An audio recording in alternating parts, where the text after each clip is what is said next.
Today is International Coastal Cleanup Day, and we're taking you on a journey to the popular Old Steamer Beach in Hanover, where WPM Waste Management is spearheading a beach cleanup activity. Before we dive into action, let's brand the location and assess the waste. The beach is extremely dirty.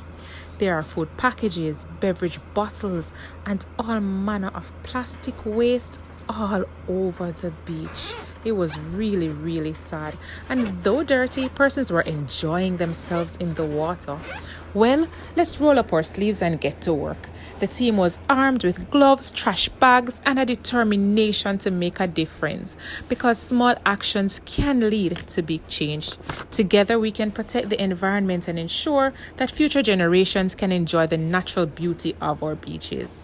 After hours of hard work, our team collected over 30 bags of garbage and plastic bottles. But more than that, we've left behind a cleaner, healthier beach for everyone to enjoy.